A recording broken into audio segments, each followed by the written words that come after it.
आप लोगों की कॉलोनी के पास जहां भी सीसीटीवी हैं वहां की फुटेज मंगवाएंगे और चेक करेंगे।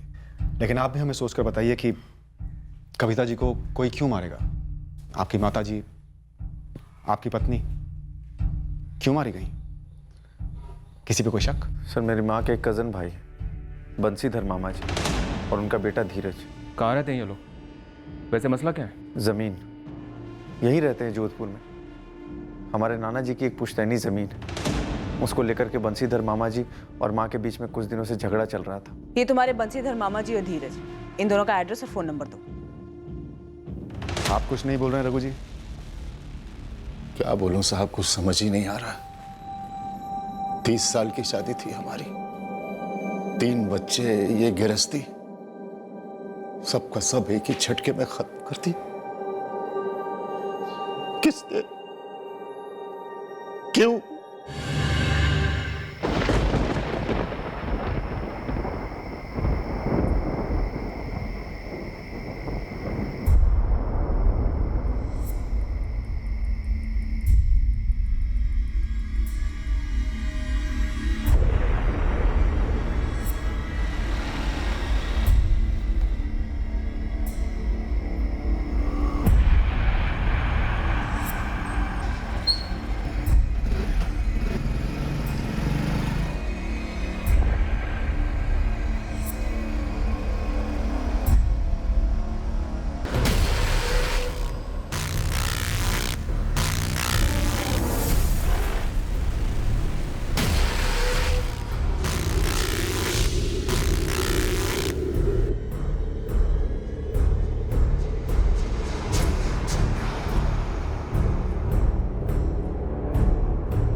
सुन, तू यहीं रुक, मैं काम करके आता हूँ।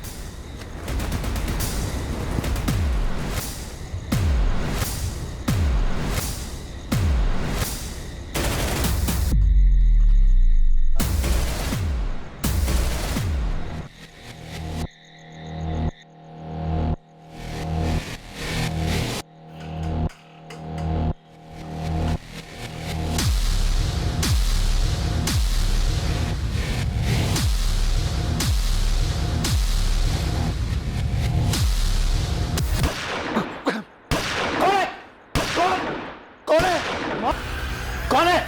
ये आवाज कैसे? माँ, माँ, कौन है? कौन है?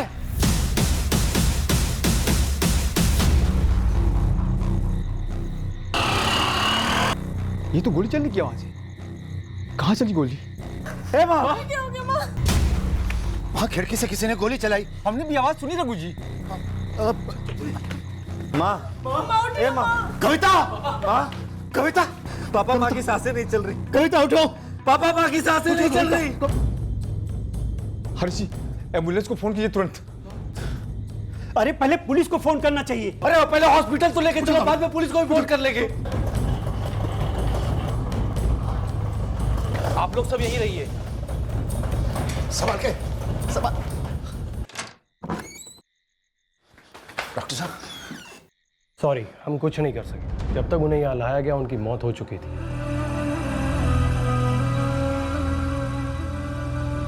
49 वर्षीय गृहिणी कविता खत्री, 3 बच्चों की मां, रात के अंधेरे में गोलियों से छलनी कर दी गई।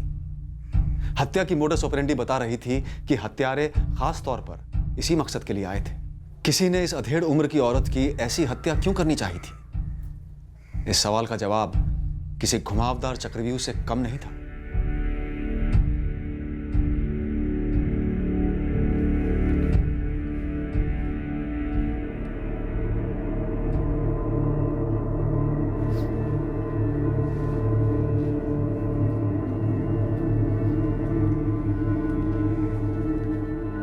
सर, मैं यही नीचे ही सोया हुआ था। सर, मैं अपने कमरे में सोया हुआ था। आप दोनों में से किसी ने भी शूटर को नहीं देखा?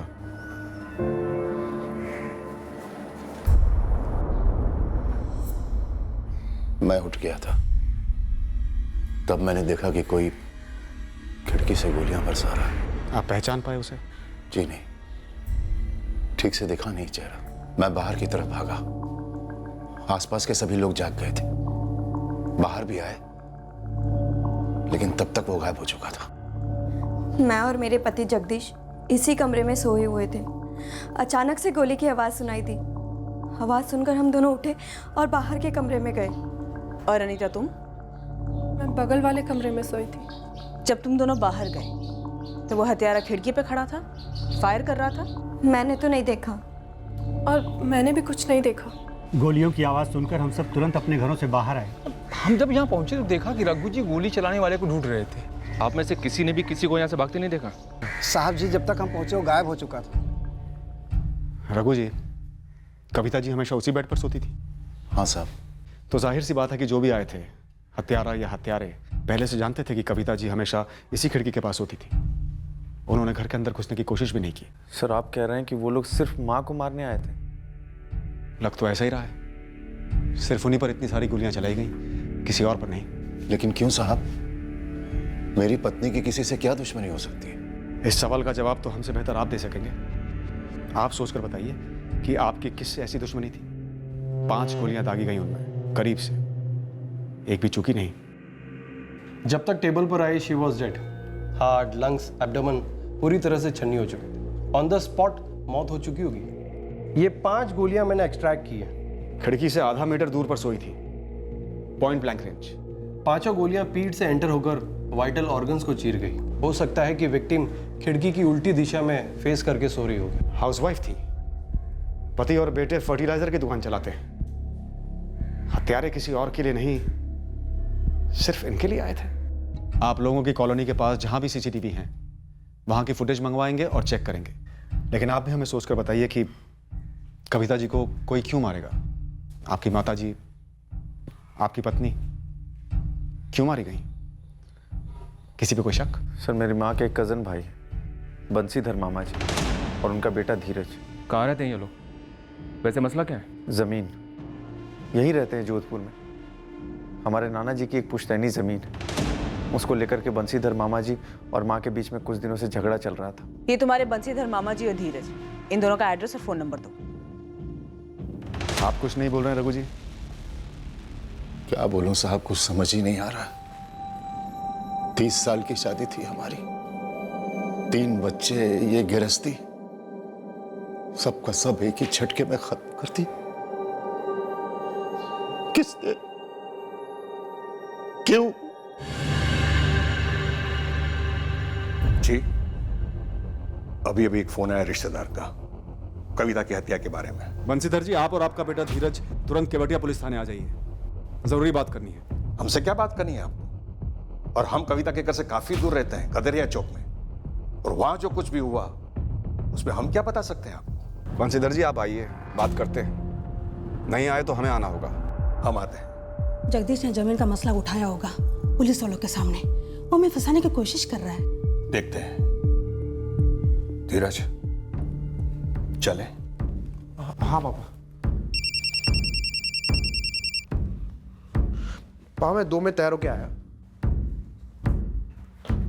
जल्दी बोल। कोई नहीं, टेंशन मत ले, मैं संभाल लूंगा।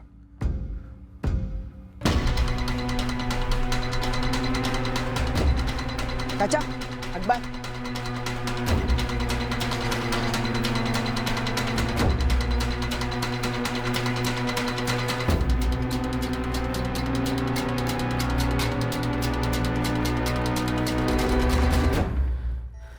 पापा, माँ मान नहीं रही थी, इसलिए मामा जी ने सुपारी वुपारी दे दी।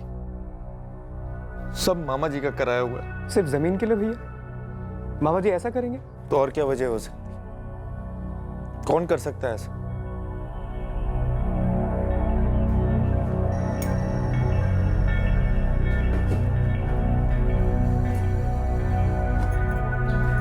अनीता, तुम गलत कप निकाल रही हो।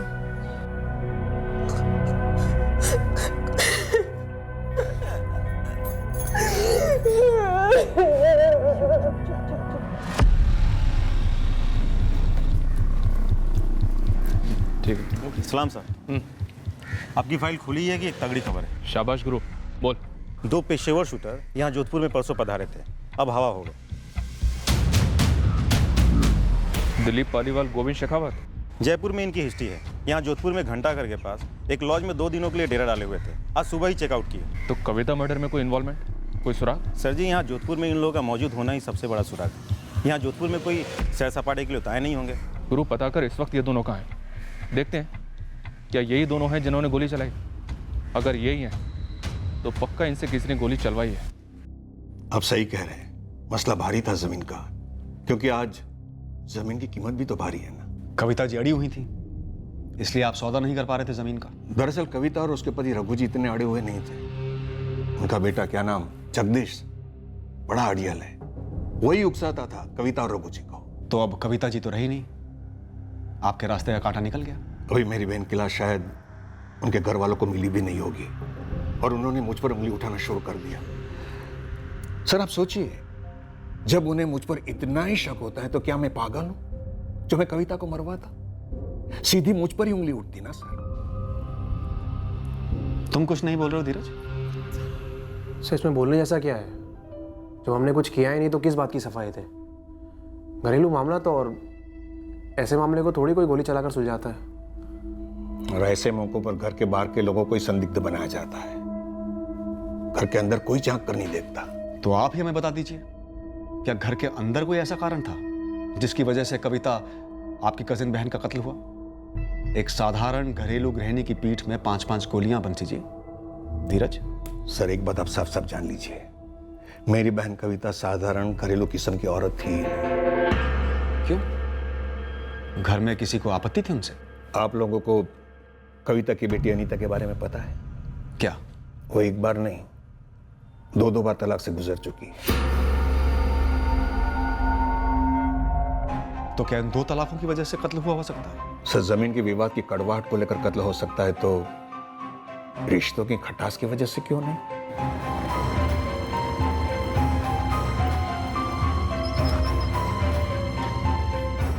ये दोनों, दिलीप और गोविंद, 100% तो नहीं बोल सकता, लेकिन यही शामिल है इस कांड में। अनिल, सुपारी किसने दी? अभी तो कुछ पता नहीं चल रहा है, पर फील्डिंग चालू है गुरु भाई।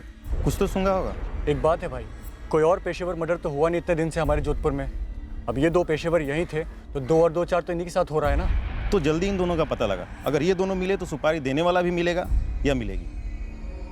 ओम धौ शांतिरपः शांतिरौषध्यः शांतिः वनस्पतयः शांतिः पृथिवी शांतिः नभः शांतिः मृत्युदेह शांतिः शांति शांति शांति शांति देव। अभी के लिए तो बात टल गई, लेकिन कब तक? अरे आप ये ना यकीन क्यों नहीं कर रहे हो? मैंने कहा ना मैंने कुछ नहीं करवाया है। तो बता, कल रात तू कहां था? सच क्यों नहीं बोल रहा है तू? पापा, मैंने सच में कुछ नहीं किया है। अगर तूने किया भी है ना, तो उम्मीद करता हूं कि कोई सुराग तूने नहीं छोड़ा होगा। और सुनो, अगर उन्होंने पुलिस के सामने मुंह खोला तो उन्हें जो सजा मिलेगी ना, उससे उन्हें रत्ती भर फर्क नहीं पड़ेगा। लेकिन तुम अपना सोचो, तुम्हारे साथ क्या होगा?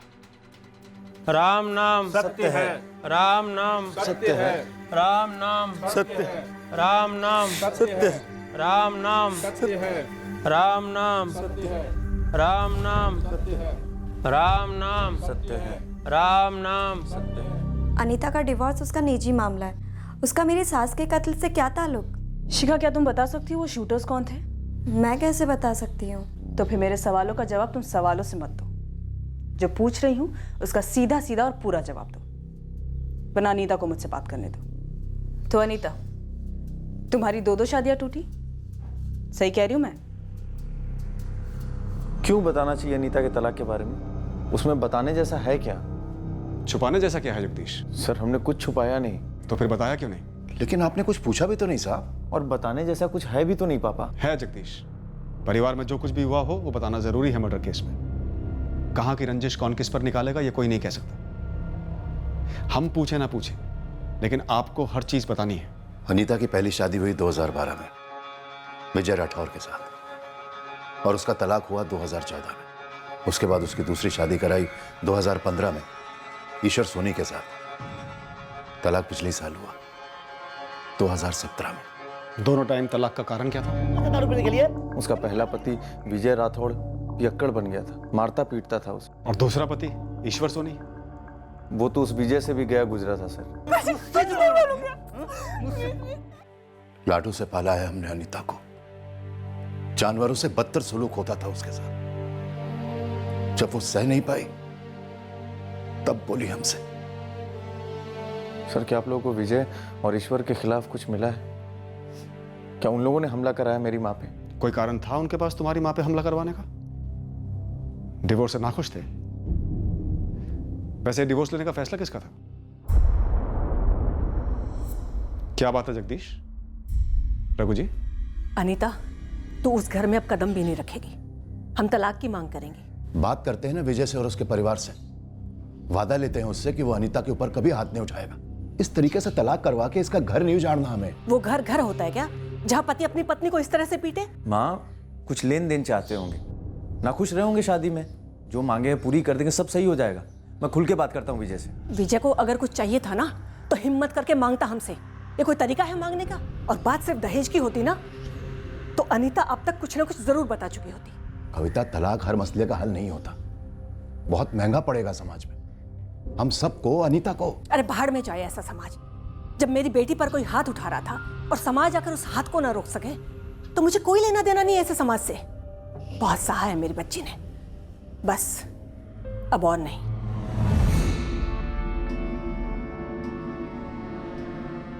माँ अब आप कहेंगे कि ईश्वर से भी तलाक ले लो? तुम्हें दिखाई नहीं दे रहा? तुम्हारी बहन का क्या हाल किया है उसने? उसके बाद भी उस जानवर के पास भेजना चाहोगे उसे? शिखा, अगर जगदीश तुम्हें इस तरह से मारता पीटता तो तुम सह लेती? नहीं सहती माँ जी, गलत है ये तो।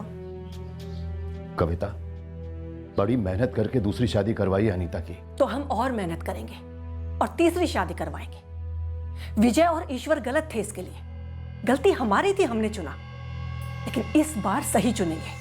ऐसे भी बिरादरी में इतनी बदनामी हो चुकी है। जब मेरी बेटी घर के अंदर दर्द से कराह रही थी तो बिरादरी आई थी उसका हालचाल पूछने के लिए। सुनो जी, हमारे जमाने में औरतों ने बहुत कुछ सहा है, लेकिन अब नहीं। हमारे जमाने में? मैंने तुम पर कभी हाथ उठाया कविता? नहीं जी, ये तो मेरी किस्मत अच्छी थी जो इतना प्यार और इज्जत देने वाला पति मिला। लेकिन मैं चाहती हूँ कि जगदीश भी शिखा के साथ में ऐसे ही पेश आए, और जब पंकज की शादी हो तो वो भी अपनी पत्नी के साथ में ऐसे ही पेश आए,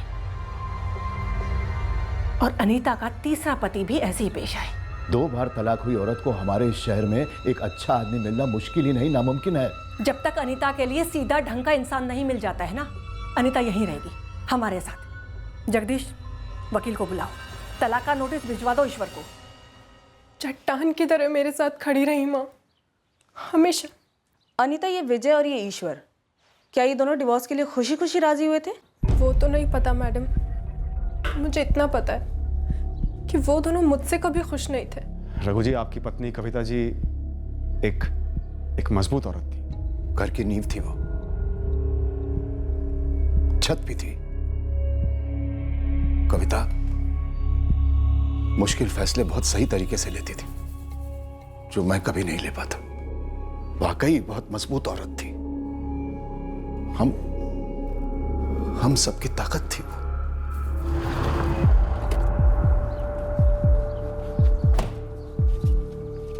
ये विजय राठौर का घर यही है? जी, मैं माँ हूँ विजय की। क्यों मिलना है? क्या आपको पता है कि विजय राठौर की भूतपूर्व सास कविता खत्री, उनका मर्डर हो गया है? जी पता चला, किसी ने बताया? मुझे इसी सिलसिले में विजय से बात करनी है। कहाँ है वो? काश आप ऐसा कर सकते। क्या मतलब? मेरे बेटे को गुजरे 2 साल हो चुके हैं।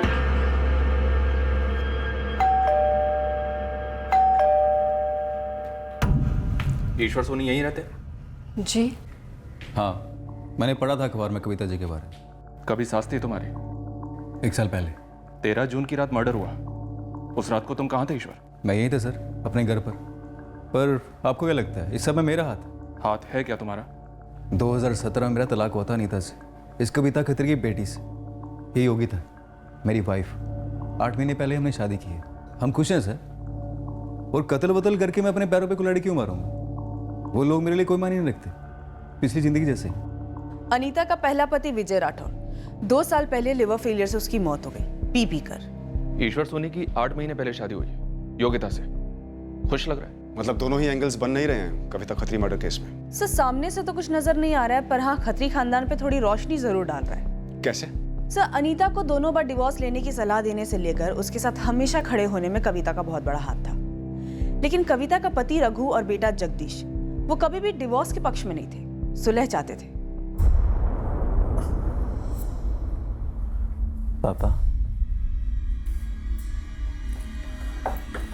पापा ये वक्त मजबूत रहने का है। माँ ने सालों तक इस घर को संभाला है, उसके जाने के बाद हम इस घर को बिखरने नहीं दे सकते।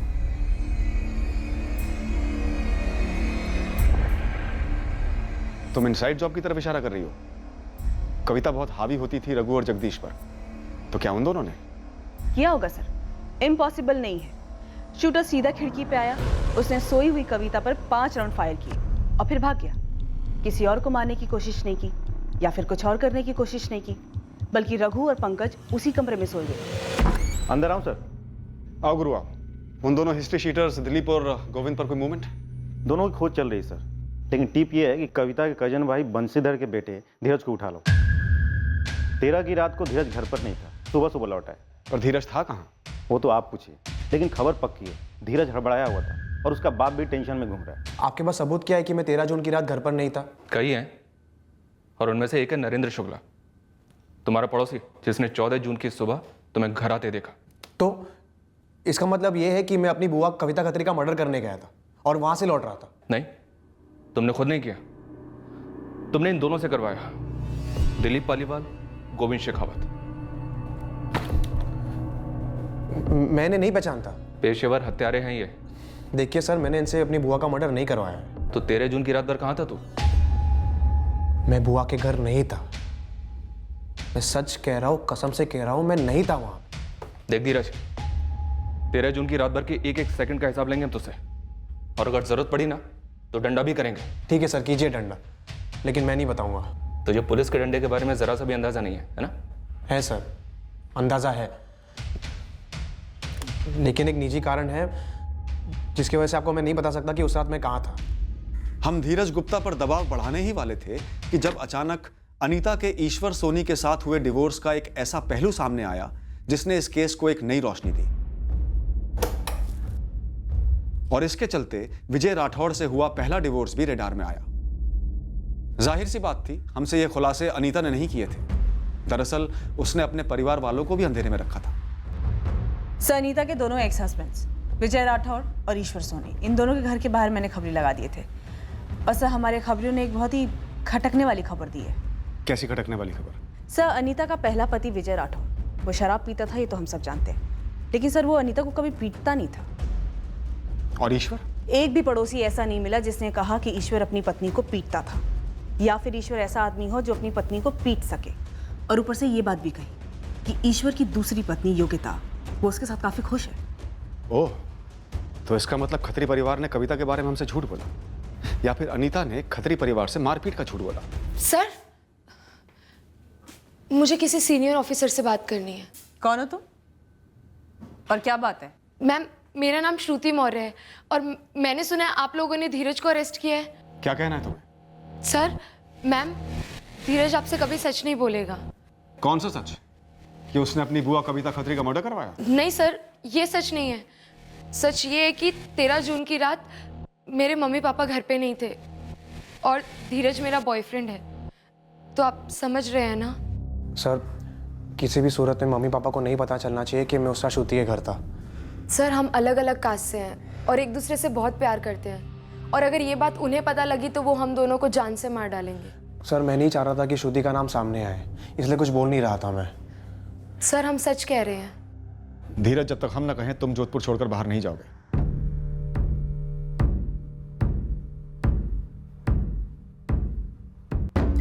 देखो, तुम्हारी वजह से मेरी जान खतरे में आ गई। वो पेशेवर हथियार हैं, अगर उन्हें पैसे नहीं मिले तो मुझे छोड़ेंगे नहीं, और ना ही तुम्हें छोड़ेंगे। अरे मैंने तुम्हारी मदद की और तुमने मेरी जान खतरे में डाल दी।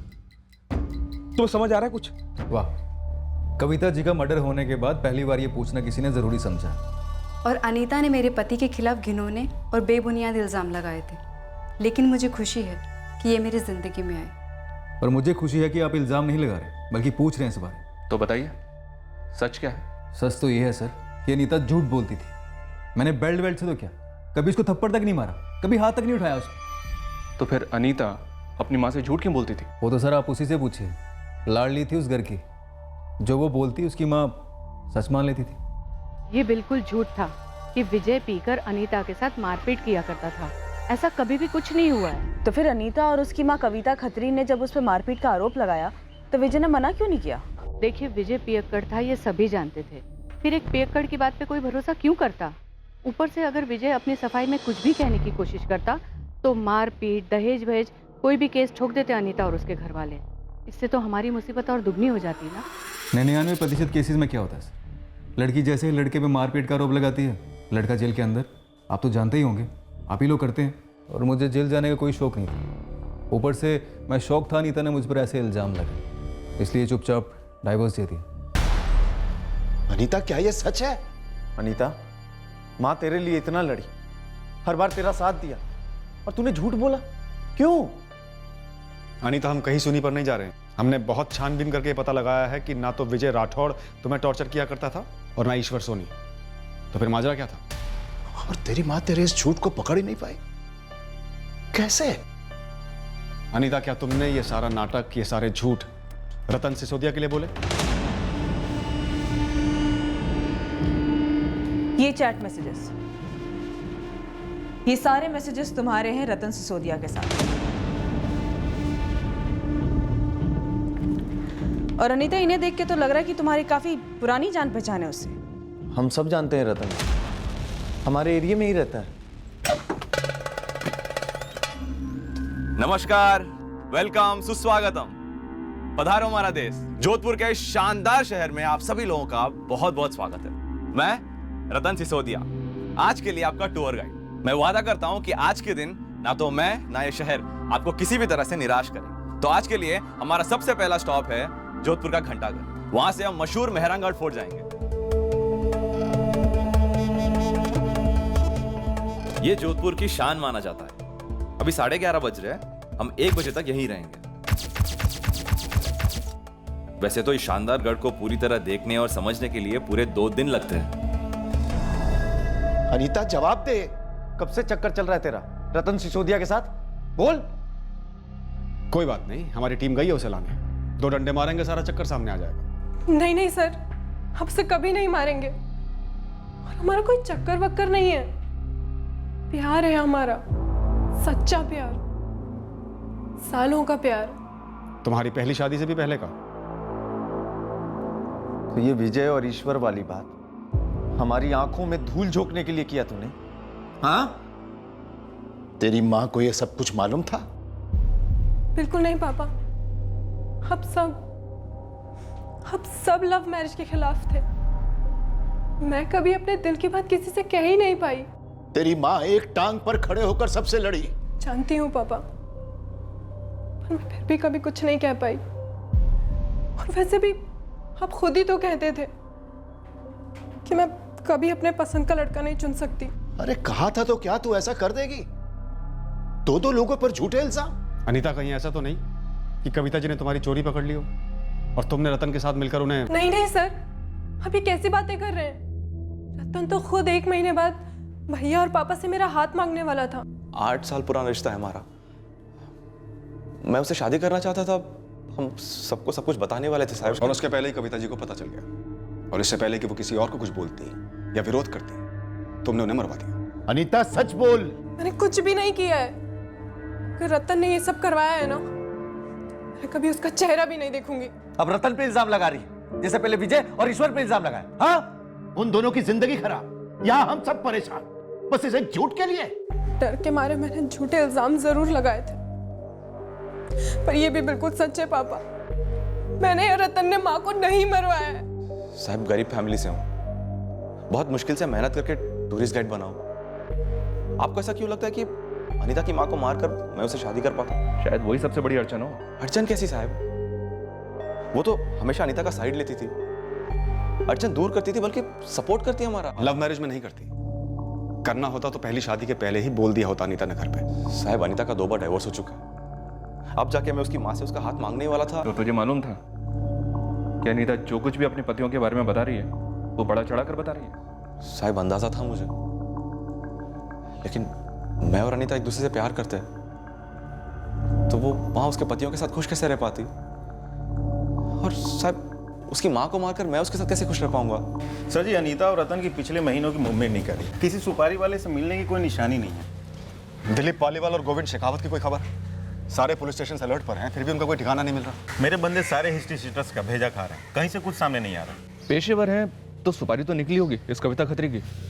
कविता का पति रघु और बेटा जगदीश, इनके खिलाफ भी कुछ ठोस हाथ नहीं लगा। मेरा शक इन पर ज्यादा जाता है।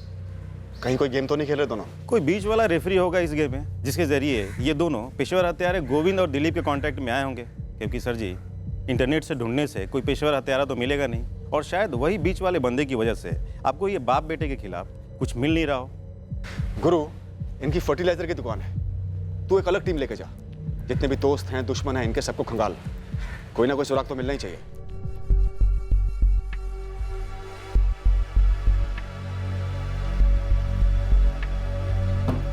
शिखा जी? क्या तुम्हें भी नहीं पता था कि अनीता और रतन के बीच में ऐसा कुछ चल रहा है? मुझे कैसे पता होता? ये सब कुछ अब जाकर तो सामने आ रहा है, और अगर मुझे पता होता तो क्या मैं आपको नहीं बताती? देखो, अगर गलती से भी पुलिस वाले तुमसे पूछें तो तुम पुलिस वालों को भी यही जवाब देना कि तुम्हें पता नहीं था।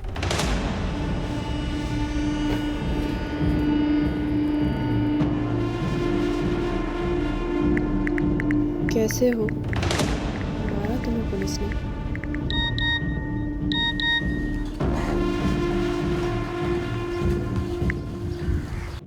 नहीं, लेकिन मैसेज करना बंद करो। टैप कर रहे होंगे। थोड़े समय बाद मिलते हैं।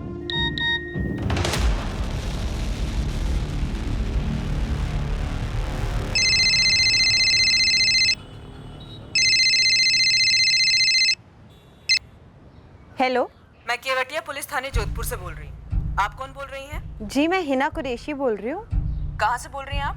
जैसलमेर से। रतन सिसोदिया को जानती हो? जी जानती हूँ मैडम, टूरिस्ट गाइड है। क्या बात है मैडम? पूरा जैसलमेर जानता है उसे? नहीं, लेकिन तो फिर आप कैसे जानती हैं? जी मैडम, मेरी यहाँ पर बाइक रेंट पे देने की दुकान है और रतन टूरिस्ट गाइड है, तो काफी टूरिस्ट लेकर आता है यहाँ पर बाइक हायर के लिए। पर आप क्यों पूछ रही हैं? काफी बातें होती हैं आपकी रतन से फोन पर। ओह मैडम, क्या मतलब है आपका? हाँ, यहाँ मेरे पास 1 दर्जन बाइक है और मेरे शौहर आमिर कुरैशी की किले के अंदर आर्टिफैक्ट की एयर कंडीशन दुकान। कोई एवी गेवी लोग नहीं है हम कि आप फोन उठाकर यहाँ पर ये भद्दे सवाल करेंगी। यहाँ जोधपुर में एक मर्डर हुआ है और इस सिलसिले में हम रतन के बारे में कुछ जानकारी हासिल कर रहे हैं। देखिए मैडम, मुझे इतना पता है कि टूरिस्ट गाइड, बाकी की जानकारी आप किसी और से हासिल करिए। बहुत काम है इधर, रखती हूँ।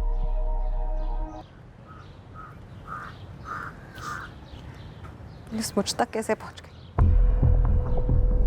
रतन के फोन रिकॉर्ड में तो ऐसा कुछ भी नहीं दिख रहा है जो मर्डर से जुड़ सके। अनीता के भी नहीं। अनीता और रतन के चैट रिकॉर्ड्स में से कुछ नहीं मिला सर। वो लड़का धीरज और उसका पिता बंसीधर, कुछ नहीं? कुछ नहीं सर। कविता खत्री की किसी से कोई पर्सनल लड़ाई, किसी अगल बगल के पड़ोसी से? जी नहीं सर, सिवाय कविता के कजन ब्रदर के साथ जमीन का मसला और बेटी के दोनों डिवोर्स की टेंशन को छोड़कर सारा ट्रैक रिकॉर्ड क्लियर है। मतलब हम घूम घूम कर वहीं आ गए जहां से हम शुरू हुए थे। इस केस में हमें कोई लीड मिल क्यों नहीं रही है? ये दोनों हत्यारे दिलीप पालीवाल और गोविंद शेखावत आखिर कहां छुपे हैं? जब तक हम इस केस के आखिर तक पहुंचते हमें पता चलता कि आखिर वो कारण क्या था जिसकी वजह से हमें कोई लीड नहीं मिली थी। लेकिन ऐसा होने में अभी देर थी। कविता खत्री के कत्ल को लगभग 2 महीने हो चुके थे। तब एक अजीब सी खबर हमारी टेबल पर आई, एक और कत्ल की प्लानिंग के बारे में। लेडीज टेलर का मर्डर। नंदलाल नाम है, नंदलाल सैनी। अपने मेहता नगर में ही दुकान है उसकी। कौन करने वाला है अनिल? कमलेश वर्मा करके एक हिस्ट्री शीटर है, उससे खबर मिली है कि दिलीप पालीवाल और गोविंद शेखावत ये मर्डर करने वाले हैं। दिलीप और गोविंद दोनों जोधपुर में? कहाँ है? ये नहीं मालूम। कमलेश उनका पुराना साथी है, उसने बताया। कब होने वाला है नंदलाल का मर्डर? वो कुछ नहीं बोला, पर खबर कमलेश को कल रात को मिली कहीं से। लेकिन ये ladies tailor Nandlal sign underground चला गया और दुकान पर ताला है।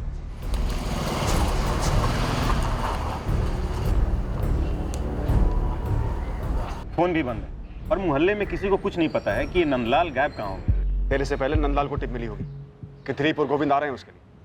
पर ये दोनों लेडीज टेलर को क्यों मारने वाले हैं? किसी लेडीज पे कोई हाथ वाथ डाला क्या? उसी टाइप की कोई दुश्मनी निकाल रहे हैं? पता नहीं सर, और ये भी नहीं पता कि मारने का कब प्लान है। अगर प्लान बना है इनका तो ये दोनों दिलीप और गोविंद या तो जोधपुर आ चुके हैं या आने वाले हैं। फैल जाओ सब, चप्पा चप्पा छान मारो। वैसे भी हमें दिलीप और गोविंद चाहिए चाहिए। कविता मर्डर केस में खोद डालो पूरे शहर को इन सालों के लिए।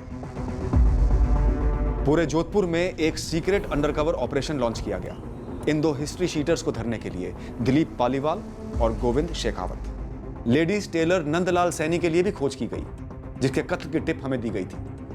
हमें पता चलने वाला था कि नंदलाल सैनी 2 रात पहले ही घर छोड़कर निकल गया था। अब सवाल यह था कि वो ऐसा क्या जानता था या उसने ऐसा क्या किया था कि 2 पेशेवर शूटर्स उसके पीछे पड़े थे। क्या किसी ने उसकी सुपारी दी थी? अब हमें नंदलाल के बारे में एक चौंकाने वाली खबर मिली। सर, पता चला है कि नंदलाल के गैंगस्टर्स के साथ कॉन्टैक्ट्स थे और पेशे से लेडीज टेलर। जी सर, और वो दिलीप पालीवाल और गोविंद शेखावत इन दोनों के टच में भी था। और अब वो दोनों इसे ठोकना चाहते हैं। कहीं हमें घुमाया तो नहीं जा रहा है? सर, दिलीप और गोविंद का पुराना साथी कमलेश वर्मा काफी कुछ जानता है ये दिलीप और गोविंद के बारे में। उमेद भवन रोड पे एक गेस्ट हाउस में छुपा हुआ है। सर, पहली टिप इसी ने दी कि नंदलाल को खतरा है इन दोनों से। उठा लो इस कमलेश वर्मा को, कम से कम इस कत्ल का असली कारण तो मालूम चले। हमें नहीं पता तू हमारे किस काम का है कमलेश, लेकिन अगर काम का नहीं निकला ना तो फिर तेरा कोई काम नहीं है दुनिया में। सब घोड़ा हटाइए, बताता हूँ, काम की बात है। सर, कल आपको दिलीप और गोविंद तक पहुंचा दूंगा। हमने सुना नंदलाल से जान पहचान थी इन दोनों की, तो फिर दुश्मनी कैसे हो गई? उन लोगों में जान पहचान इसलिए थी क्योंकि नंदलाल एजेंट जैसा था। किसी काम की सुपारी दी थी नंदलाल ने उन्हें, पूरी रकम पकड़ा नहीं रहा था। किसकी सुपारी थी? वो जो लेडीज को ठोका था ना बसेरा कॉलोनी में। बसेरा कॉलोनी में? वो कविता खत्री मर्डर केस? जी जी, वही। नंदलाल ने कविता की सुपारी निकाली? सुना तो यही है, क्यों निकाली मुझे नहीं पता साहब। हम किसी नंदलाल टेलर को नहीं जानते। ना, मैं भी नहीं जानती। मैं भी नहीं जानती। रघु जी, हमें पता चला है कि इसी लेडीज टेलर नंदलाल सैनी ने आपकी पत्नी कविता जी की सुपारी निकाली। पर क्यों? हम में से किसे दुश्मनी है उसकी? फिलहाल हम सिर्फ इतना ही जानते हैं, लेकिन बहुत जल्द हथियारे हमारे हाथ में होंगे और हमें पता चलेगा कि कविता जी की सुपारी किसने दी थी। सर, मैं नंदलाल सैनी की कॉल हिस्ट्री छाट रही थी। एक अजीब कनेक्शन मिला। मेरी जैसलमेर में एक लेडी से बात हुई थी। ये नंदलाल सैनी की उस लेडी से लगातार फोन पे बात और चैटिंग होती रही है। कौन है ये लेडी? हिना कुरैशी।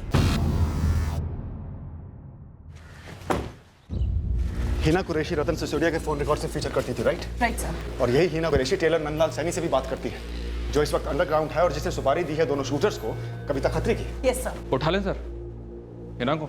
उठा लो अनुज, मगर शोर ना हो। ये केस पक्का अनीता और रतन से ताल्लुक रखता है। ये अनीता हद से ज्यादा झूठ बोल रही है।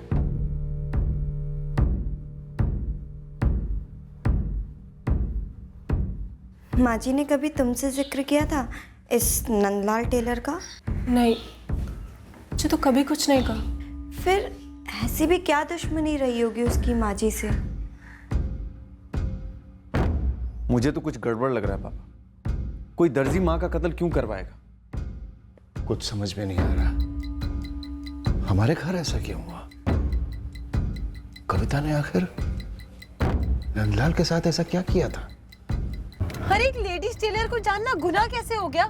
और मुझे तो ये समझ में नहीं आ रहा, इसका मतलब ये कैसे है कि मैं किसी मर्डर में शामिल हूँ? जोधपुर में तुम्हारा मायका जिस एरिया में है, नंदलाल टेलर की दुकान भी उसी एरिया में है ना, मेहता नगर। अरे मैडम, उस एरिया में कौन नहीं है? दर्जी से लेकर मंत्री तक सब तो है। नंदलाल ने बसेरा कॉलोनी में रहने वाली कविता खत्री की सुपारी निकाली। वो तुम्हें जानता है, तुम रतन को जानती हो, और रतन कविता खत्री की बेटी अनीता खत्री को प्यार करता है। तुम सब एक दूसरे से जुड़े हुए हो ना। इत्तेफाक है ये मैडम कि मैं इस टूरिस्ट गाइड और इस लेडीज टेलर को जानती हूँ, बाकी मुझे कविता खत्री के बारे में कुछ नहीं पता है। बाकी बातें हम थाने में करेंगे ही ना। अच्छी जगह है वो झूठ बोलने के लिए।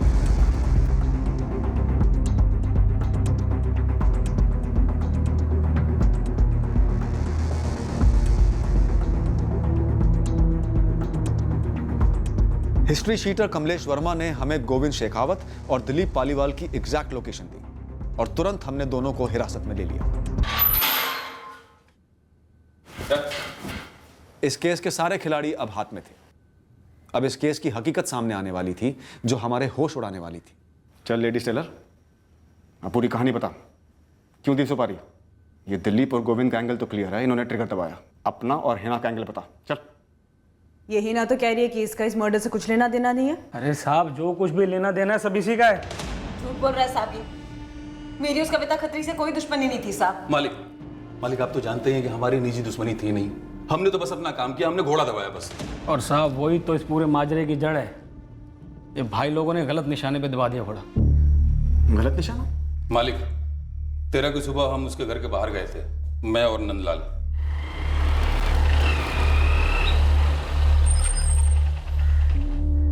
इसे कहते हैं तकदीर। घर दिखाने लाया था, शिकार खुद सामने आ गया। यही है पीली साड़ी वाली। उस रात दिलीप को लेके मैं उस घर गया। प्लान था कि घर के अंदर जाकर पीली साड़ी वाली को देखकर निशाना लगाना है, लेकिन साहब खिड़की से झांक कर देखा कि पीली साड़ी वाली तो खिड़की के पास ही सो रही थी। मैंने बोला तकदीर देखो।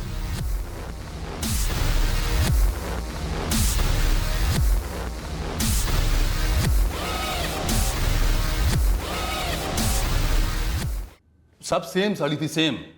अब मुझे क्या पता कि घर में दो लोग एक ही कलर की साड़ी पहनेंगे। ऊपर से नंदलाल सुपारी का पैसे नहीं दे रहा था। ये ले। अरे भाई मैं कहां से देता पैसे? ये हिना मुझे कहां दे रही थी? मैं क्यों देती पैसा? मारना अनीता को था, सुपारी उसकी थी, और साहब ये जाके उसकी अम्मी को मारा है। इसमें मुझे क्या मिलना था? ये क्या बात हुई साहब? हमें एक मर्डर का कॉन्ट्रैक्ट मिला, हमने मर्डर किया, अब हमको ईमानदारी से हमारा पैसा मिलना चाहिए कि नहीं? साहब मैंने अनीता ही दिखाई थी और इन लोगों ने जाके कविता जी को मार दिया बेकार में। तो मैं क्यों दूं बेकार में पैसा? क्या पेड़ पे उगते हैं? अनीता से क्या दुश्मनी है तुम्हारी? हिना बोल, वरना अभी तेरी सारी अकड़ ना कुरेद के निकालूंगी। रतन। रतन? रतन उसे मरवाना चाहता था? काश ऐसा होता सा। ओह, भी तो उससे शादी करना चाहता था। शादी कर रहा तू? पिछले 8 साल से इंतजार कर रहे थे हम दोनों। दो पतियों को तलाक दे चुकी है अनीता, तो अब जाकर उसके माँ बाप से बात करने वाला हूं मैं। यहाँ देख, मेरे साथ मजे मार रहा था। हिना तू भी तो मजे ही मार रही थी ना अपने शौहर आमिर कुरैशी के पीठ पीछे। जब मेरे पीछे पड़ा था तब तूने मुझे बोला कि तेरी गर्लफ्रेंड है, तू शादी करने वाला है। क्या फर्क पड़ता है हिना? देख, उसका तेरे मेरे बीच आने का कोई सवाल ही नहीं बनता। वो अपनी जगह है और तू अपनी जगह। और वैसे भी मैंने तुझसे कोई शादी वादी का वादा तो नहीं किया था ना? रतन, मैंने हमेशा तुझे सब कुछ बताया, एक एक बात बताई। शादीशुदा हूं, पहले जो जो किया है सब कुछ तूने बताया। बताने से क्या बदल जाता? तू शादीशुदा है, घर गृहस्थी है, और हफ्ते में का दिन मैं हूं, वो तो आगे भी रहूंगा। तो फिर क्यों जलवल कर बीवी वाली हरकतें कर रही है? रहने देना। और वैसे भी मेरी असली जिंदगी अनीता है और तेरी असली जिंदगी आमिर मियां है। हम दोनों एक दूसरे के लिए बस एक टाइम पास है।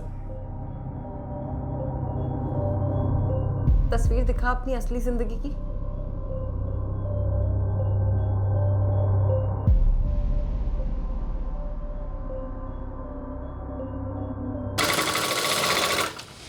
कौन है जिसने तुझे इतना परेशान कर रखा है? नाम बता, बीचों बीच काट डालूंगा साले को। साला नहीं सालिया नंदलाल भाई, जीना हराम कर रखा इसने मेरा। करना क्या है? सामने से हटाना है या पूरे रास्ते से? पूरे रास्ते से नंदलाल भाई। एक बार ये रतन की जिंदगी से हट गई ना, रतन असल में मेरा हो जाएगा, मेरी असली जिंदगी बन जाएगा। और ये रहती कहाँ है? बसेरा कॉलोनी, कोठी नंबर 147। देख बहन, करवा सकता हूँ फुल मर्डर, लेकिन पैसे तगड़े लगेंगे। कितने? 3 लाख की बात हुई थी, 50,000 में एडवांस दे चुकी हूँ। अब बाकी के पैसे क्यों दूं? और ऊपर से अनीता तो जिंदा है, मेरा तो 50,000 का घाटा हो रखा है, तो तू पहले वो लौटा। अरे हिना, ये लोग मार डालते मेरे को, इसीलिए बार बार पैसे मांग रहा तेरे से मैं। मैं कुछ नहीं जानती, गलत टारगेट को मारने के मैं कैसे पैसे दूं? देखो तुम्हारी वजह से मेरी जान खतरे में आ गई। वो पेशेवर हत्यारे हैं, अगर उन्हें पैसे नहीं मिले तो मुझे छोड़ेंगे नहीं और ना ही तुम्हें छोड़ेंगे। वो तुम दोनों जानो, मेरी कहीं भी दुश्मन को नहीं मारा ना, मैं एक दमड़ी नहीं दूंगी। और आप मेरे 50,000 वापस कर दीजिए तुरंत। भले ही तुम लोगों का निशाना गलत था, पर मर्डर तो हुआ है। तुम लोगों पर अलग अलग चार्जेस लगेंगे। मुझ पर क्यों चार्ज लगेगा साहब? हाँ, मैंने तो जिसके मर्डर की सुपारी दी उसका मर्डर हुआ ही नहीं, तो मुझ पे कैसा चार्ज? कोई सुपरमार्केट नहीं आई है तू जो गलत सामान लेके गई और फिर वापस देने चली है। अरे मैडम, पर इन्होंने तो मर्डर किया ही नहीं ना, तो मैंने माल लिया नहीं, तो मैं लौटाऊं क्या? हवा। गलती से अनीता को आइडेंटिफाई किया था, लेकिन उस दिन एक ही रंग की साड़ी पहनी थी अनीता और कविता जी ने। पिछली दिवाली में मैंने दोनों के लिए पीली साड़ी खरीदी थी, एक ही जैसी। ना अनीता ने ना कविता ने कभी यह सोचा होगा कि दोनों एक ही दिन वही साड़ी पहनेंगे, जिसके चलते वो बच जाएगी जिसे वो लोग मारने आए थे, और वो मर जाएगी जिसकी गलती सिर्फ एक पीली साड़ी थी। अनीता यह जानकर शौक में चली गई कि असली निशाना वो थी, पर उसकी जगह उसकी मां मारी गई थी। रतन के हिसाब से उसे भनक तक नहीं थी कि उसका एक कैजुअल सा जिस्मानी अफेयर इस तरह आपे से बाहर जाएगा, और हीना उसकी और अनीता की शादी रोकने के लिए अनीता के कत्ल की साजिश करेगी। यह केस एक रिमाइंडर है हम सब के लिए कि जुर्म का सबसे बड़ा शिकार जुर्म करने वाला मुजरिम होता है। Crime never page. फिर मिलेंगे एक नए केस के साथ। क्राइम पेट्रोल सतर्क।